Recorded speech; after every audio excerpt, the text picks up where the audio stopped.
그릇 행하여 각기 제 길로 갔거늘 여호와께서는 우리 모두의 죄악을 그에게 담당시키셨도다. 아멘. 복된 주일입니다. 우리 앞뒤 좌우 반갑습니다. 잘 오셨습니다. 이렇게 한번 인사하겠습니다. 반갑습니다. 잘 오셨습니다. 환영합니다. 축복합니다. 잘 오셨습니다. 오늘 사도신경 네 번째 시간입니다. 성도님 여러분, 우리 기독교 가운데 가장 중요하면서도 기초요 핵심이 세 가지가 있다고 했습니다.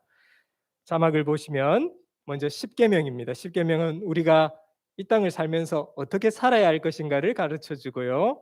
주기도문은 우리가 이 땅을 살면서 무엇을 소망하고 원하고 바라며 살아야 하는가.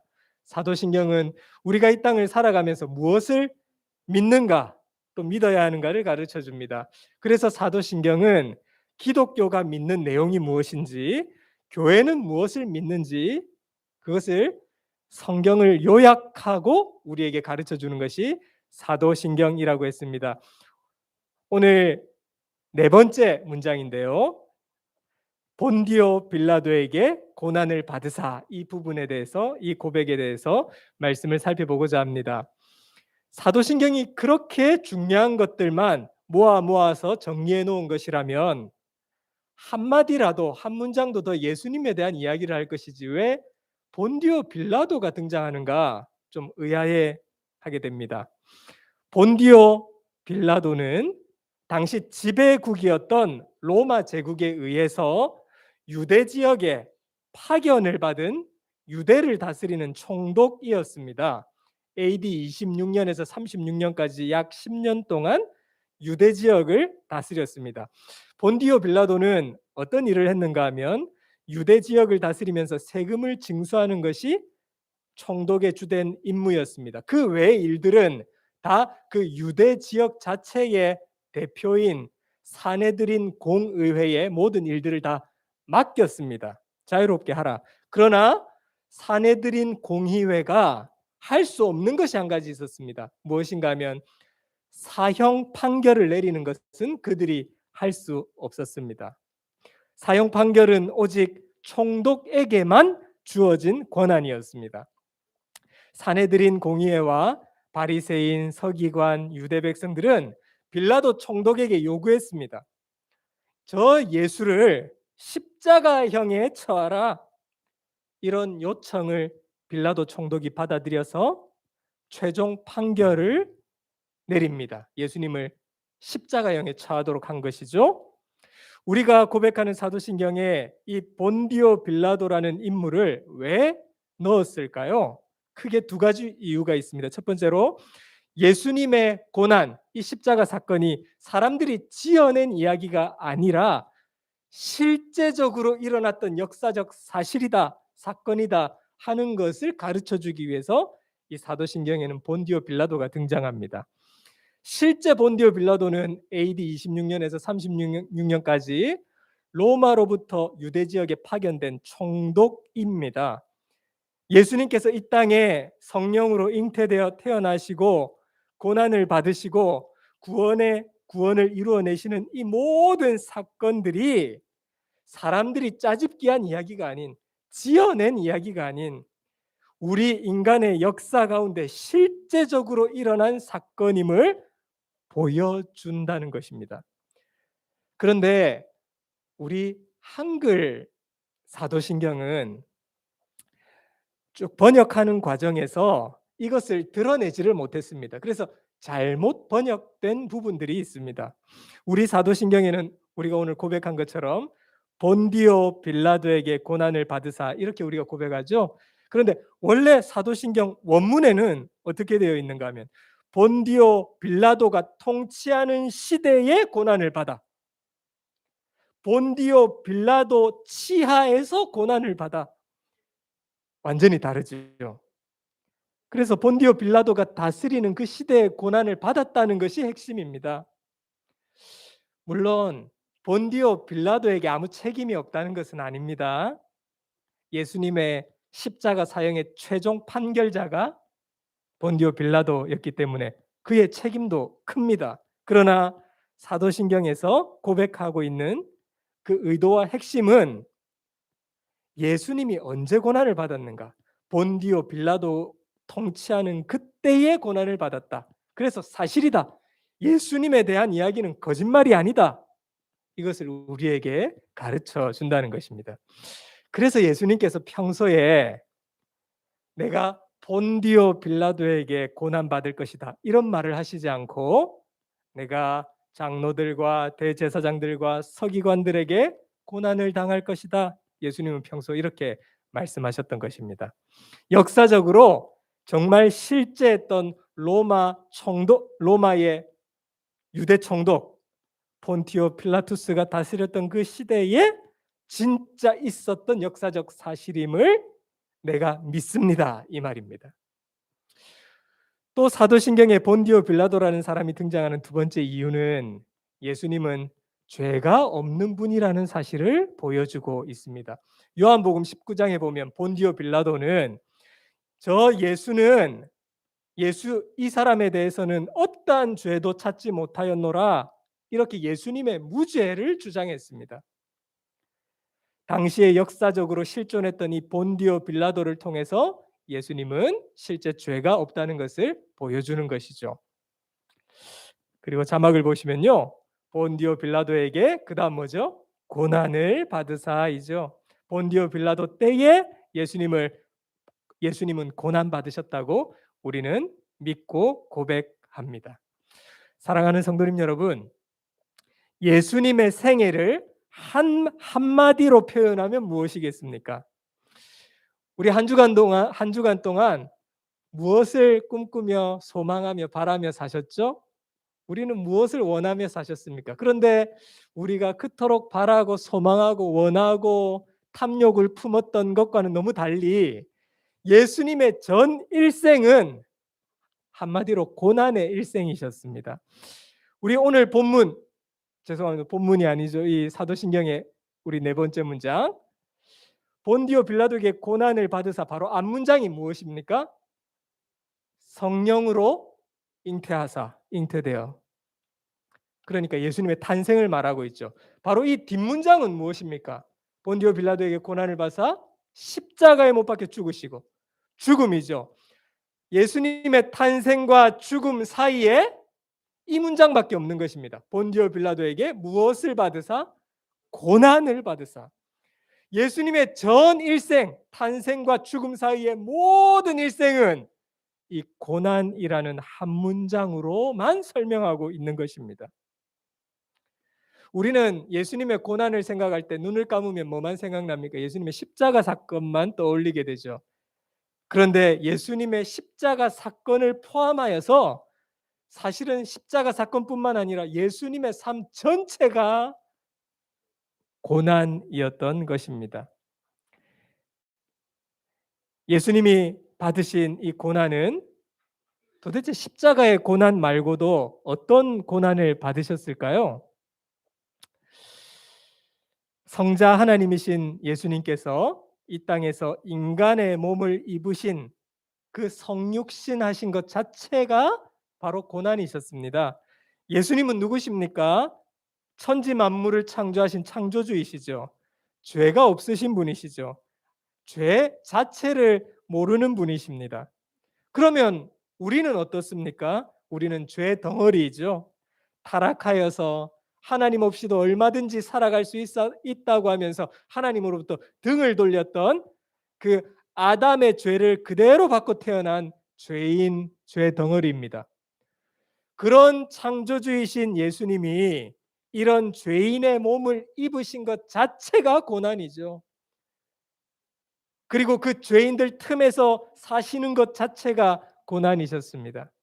예수님은 또한 너무 가난하셨죠. 의식주의 고난도 겪었습니다. 가난의 고난도 겪었습니다. 그래서 예수님은 인자는 머리 둘 곳조차 없다, 그런 말씀을 하셨죠. 예수님은 사람들에게 등돌림을 받은 것은 물론이요, 가족들에게까지 등돌림을 당하였습니다. 마가복음 3장에 보면 예수님의 형제들이 예수님을 향하여서 너는 미쳤다고 그런 욕까지 먹어야 했습니다. 제자들로부터 배신을 당했죠. 조롱과 침뱉음을 당하셨죠. 결국 당시 죄인 중에 죄인만 받을 수 있는 십자가형을 받고 돌아가셨습니다. 그러나 예수님을 기다리고 있었던 고난 중에 고난은 한 번도 끊어져 본 적이 없는 성부 하나님과의 단절. 이것이 바로 예수님에게 있어서는 가장 큰 고난이었습니다.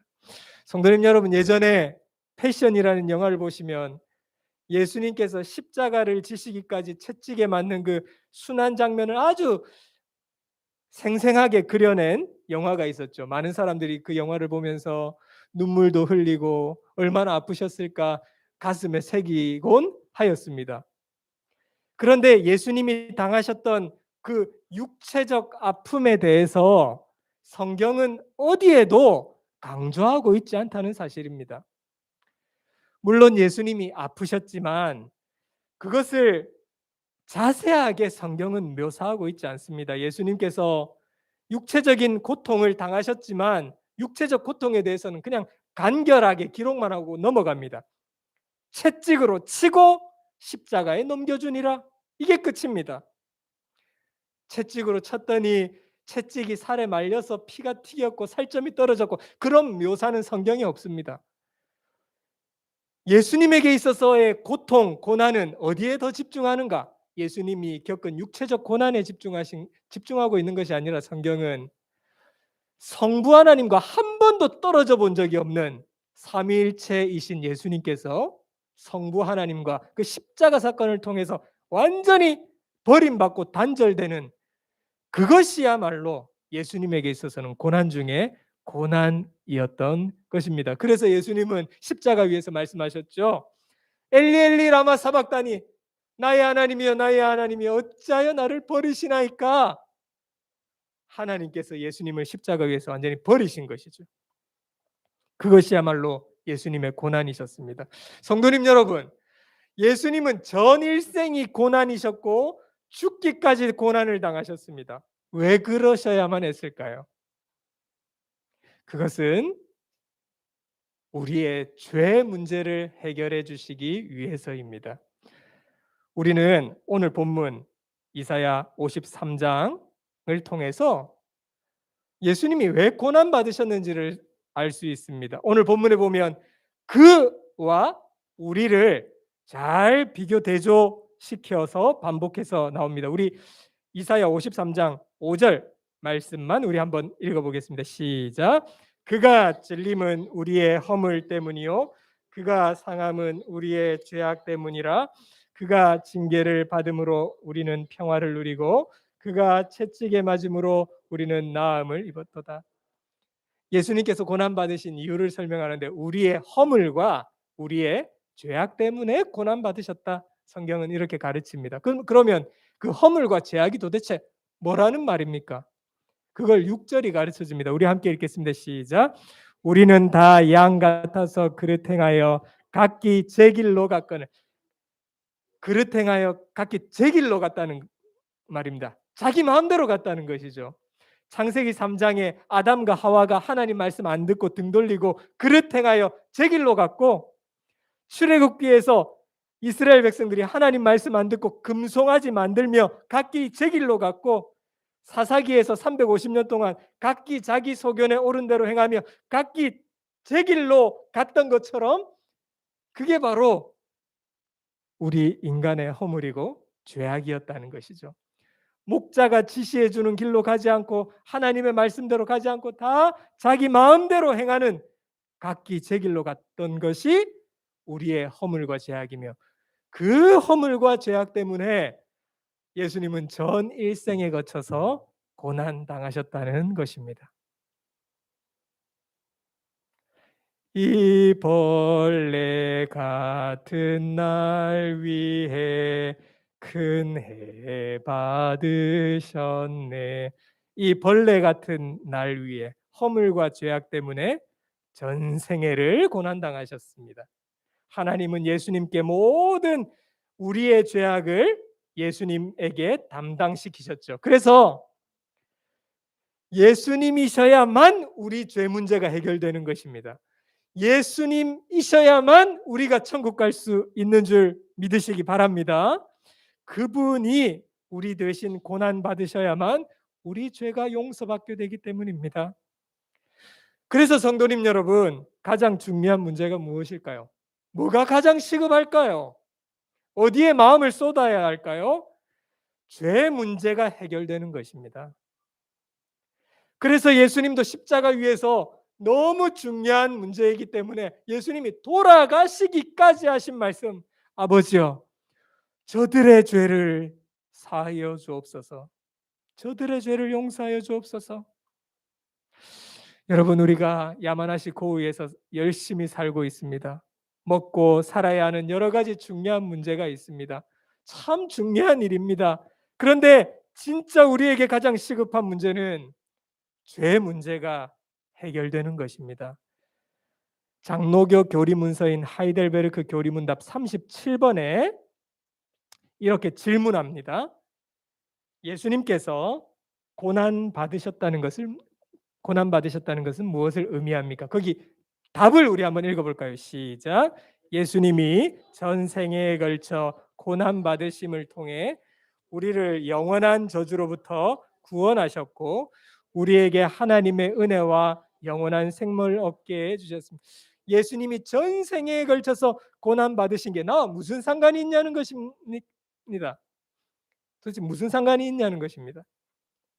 그런데 예수님의 고난은 영원히 내가 받아야 할 저주로부터 구원해 내셨고 하나님의 은혜와 영원한 생명을 얻게 해주신다는 것이죠.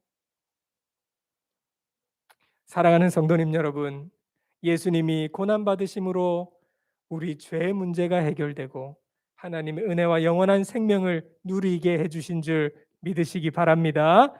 그렇다면 전생에 걸쳐서 예수님이 고난의 삶을 사셨는데 그러면 그 예수님을 믿는 사람들의 모임인 우리 믿는 사람들의 모임이 교회이지 않습니까?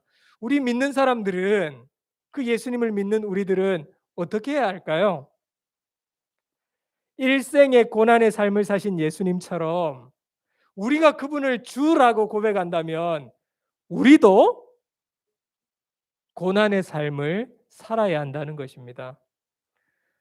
모든 성도는 제자입니다. 예수님 제자이죠. 제자는 스승을 따라가는 자들입니다. 스승 대신 주님이 가신 그 고난의 길을 성도며 예수님을 주로 고백하는 우리는 그 길을 따라가는 자들이 우리이죠. 그래서 우리는 무슨 길을 가야 된다고요? 고난의 길을 가야 됩니다. 고난의 길을 가야 된다고 하니까 아무도 안 따라 하시네요. 저를 한번 따라 하실까요? 고난의 길. 고난의 길. 아이고 목사님, 어떻게 고난의 길을 가란 말입니까? 지금 21세기에 어떻게 고난의 삶을 살 수 있습니까? 이 말을 중세 때 잘못 해석하는 중세 타락한 교회가 있었습니다. 그래서 예수님이 고난의 삶을 사셨으니까 우리도 고난의 길을 가야 된다. 그렇게 해서 일부러 무릎으로 계단을 오르락 내리락 하면서 일부러 피를 내었습니다. 피가 철철 흐르면 고난의 길을 좀 걸었다. 중세 타락한 교회들이 그렇게 생각했습니다. 여러분, 일부러 가난해지면 고난의 길일까요? 아니면 세속을 뒤로하고 산으로 들어가면 고난의 길이 되는 걸까요? 예수님 따라가는 걸까요? 예수님께서 하셨듯 무거운 십자가를 짊어지고 좀 걸어 다니면 고난의 길인 걸까요? 엄청나게 높은 지위를 다 내려놓고 선교사로 떠나면 그거 고난의 길을 걸어간 것일까요? 그렇게 해석하면 큰일 납니다. 그러면 도대체 어떻게 하면 우리는 예수님이 사신 그 고난의 길을 따라갈 수 있을까요? 빌립보서 2장 8절에 답을 하고 있습니다. 우리 함께 읽어보겠습니다. 시작. 사람의 모양으로 나타나사 자기를 낮추시고 죽기까지 복종하셨으니 곧 십자가에 죽으심이라. 자기를 낮추시고 죽기까지 뭐 하셨으니? 복종하셨으니. 성자 예수님은 성부 하나님의 뜻에 순종하는 것, 이것이 예수님의 고난이었던 것입니다. 우리가 지금 이 시대에 예수님 믿는다고 뭐 매를 맞습니까? 채찍을 맞습니까? 사자굴에 들어갑니까? 북한처럼 수용소에 갑니까? 예수님을 믿는다고 사형을 당합니까? 그러나 예수님은 우리도 고난의 삶을 살기를 원하시는데, 고난은 다른 것이 아니라 하나님이 오늘 주일 예배를 통해서 주신 그 말씀 붙잡고 말씀 순종하며 살아가는 것. 내가 하나님의 백성인 줄 알고 나에게 주신 하나님의 말씀을 가지고 이게 하나님의 말씀인 줄 믿고, 주여 이 말씀 순종하겠습니다. 주여 이 말씀 순종할 힘이 없는데 하나님께서 힘 주셔서 순종하며 살아갈 수 있도록 도와주세요. 하나님 말씀 붙잡고 순종하며 순종하기로 다짐하는 이 삶이 예수님이 가신 그 고난의 길을 똑같이 걸어가는 것입니다. 예수님은, 우리 하나님은 다른 것을 요구하시지 않습니다. 하나님의 말씀에 순종하는 것. 그게 예수님이 가신 길을 네가 걷는 것이란다. 여러분, 그게 바로 고난의 삶입니다. 오늘 본문 이사야 53장 6절 말씀, 우리 자막 한 번 더 읽어보실까요? 6절을 한번 읽겠습니다. 시작. 우리는 다 양 같아서 그릇 행하여 각기 제 길로 갔거늘, 하나님이 지시하신 대로 살지 않고 그릇 행하여 자기 마음대로 사람들이 살았다는 것입니다. 순종하지 않았기에 예수님이 고난 당하셨던 것이죠. 그래서 우리는 내 마음대로 살고자 하는 옛 습관을 버리고 하나님께 등 돌리고 내 마음대로 하고 싶어하는 내 아집과 고집들을 벗어버리고 하나님의 뜻에 순종하며 살기로 다짐하며 사는 것, 이게 예수님이 걸어가신 길을 우리도 따라가는 바로 그 고난의 삶인 것이죠. 성도님 여러분, 우리 중에 혹시 이런 생각을 가진 분 계시지 않을지 모르겠습니다. 목사님, 저 진짜 고난 많이 받았는데요. 참 고난의 연속이었는데요. 이렇게 생각하는 분 혹시 계시지 않습니까? 그러나 우리는 잘 생각해야 합니다. 내가 받은 고난, 내가 지금까지 받은 상처 중에서 나를 위해서 십자가 지신 그 예수님 때문에 받은 고난이 하나라도 있었느냐는 것입니다. 한국 교회에 15년, 20년, 25년 동안 유행어가 있습니다. 상처받았다, 고난당했다, 힐링, 위로, 이게 교회를 지배했습니다. 상처받았다, 고난받았다, 거기에 예수 그리스도 때문에 당한 고난, 예수 그리스도 때문에 당한 흔적, 상처가 있었냐는 것이죠. 다 내 자존심 건드려서, 다 나를 무시해서, 다 나 알아주지 않아서 기분 나빠서 당한 어려움, 고난, 상처 아니었던가요? 예수님을 위해 당한 눈물과 흔적, 고난은 무엇이었습니까? 그러나 우리 예수님은 전 일생이 고난이었는데 누구를 위한 고난이었다고요? 오늘 5절 말씀이, 그가 찔림은 나 때문이요, 우리 때문이요. 그가 상함은 우리 때문이라. 그가 징계를 받은 것도 우리 때문이고 채찍에 맞은 것도 우리 때문이라. 다 예수님은 우리를 위해 고난 받으셨는데 우리는 예수님을 위해서 그 어떠한 고난도 거부하며 살아가고 있는 것이 우리 모습이죠. 조금도 참을 수 없어 하는 것이 우리의 모습입니다. 그러므로 성도님 여러분, 날마다 사도신경에서 예수님이 고난받으셨다는 것을 믿고 고백하는 우리는 예수님이 고난의 길을 가셨기에 우리도 고난의 길을 따라가야 할 줄로 믿습니다. 그 고난의 길은 다른 것이 아니라 주님 말씀 듣고 이 말씀이 하나님의 말씀인 줄을 믿고 이 말씀에 순종하며 사는 것, 이것이 지금 우리가 받을 수 있는 고난인 것입니다. 성도님 여러분, 사람이 죽는 임종의 순간을 많이 지켜보십니까? 저는 아주 많이 봤습니다. 병원에서도 보고요, 중환자실에서도 보고요, 집에서도 보고. 사람 죽는 거 진짜 많이 봤습니다. 어떤 사람은 마지막까지 돈, 어떤 사람은 막 화를 못 참아서 분하고 원통해서 숨이 멎는 순간까지 막 화를 내다가 죽는 분도 있습니다. 죽음을 앞둔 그 성도님들은 이런 후회들을 많이 하십니다. 더 할 수 있을 때 주님 섬기고, 순종할 수 있을 때 순종하고, 더 교회를 사랑하고 말씀에 순종하며 살 걸. 사랑하는 성도님 여러분, 우리 모두 하나님이 부르시는 그날까지 예수님이 가셨던 그 길, 고난의 길, 바로 하나님의 말씀에 순종 잘하며 살아가는 그 길 살아가시는 우리 모두가 되시기를 주님의 이름으로 간절히 축원합니다. 우리가 하나님의 말씀에 만약 순종하겠다고 하면, 예수님이 가셨던 그 고난의 길 나도 좀 가겠습니다라고만 한다면, 여러분, 하나님이 가만히 계시겠습니까? 예수님이 가만히 계시겠습니까? 이 말씀 우리 함께 읽겠습니다. 시작. 그가 시험을 받아 고난을 당하셨은즉 시험 받는 자들을 능히 도우시니라. 그가, 주님께서 고난을 당해 보셨기 때문에, 주님께서 이 땅에서 아픔과 상처와 모든 고통을 다 겪어 보셨기 때문에, 직접 체험해 보셨기 때문에, 우리도 예수님 믿고 주님 말씀 따르며 그 길 걷겠습니다 하는 자들에게는 이 땅 살아가면서 살아계신 예수님이 외면하지 않으시고 시험 받는 자들을 능히 뭐 하시느니라? 도우시느니라. 능히 도우시느니라. 능히 도우시니라.